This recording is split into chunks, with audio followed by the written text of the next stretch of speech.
Ocampo. Na-shock ang lahat nang biglang mag-collapse si Dieter sa backstage sa gitna ng rehearsals noong Sabado. Agad siyang isinugod sa San Antonio Community Hospital. Kwento ng best friend ni Dieter si Claudine Barreto, nervyos at takot ang bumalot sa kanya sa biglaang pangyayari. Samantalang nilinaw rin ni Claudine ang tunay na dahilan sa pag-collapse ng aktor. Meron siyang arrhythmia, so yun ang naging problema talaga. That's what caused yung pag-collapse niya. Pero nakahinga ng lahat ng inilipat si Dayet sa recovery room bago matapos ang concert. At hindi man nakasama si Dayet sa concert tour, may ipinabot siyang mensahe para sa fans. Thank you for all your players. So talaga, and Dayet is okay, stable na, nakakapagsalita na po siya.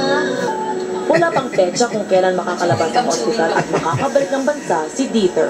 Ginger Conejero, ABS-CBN News, San Francisco, California.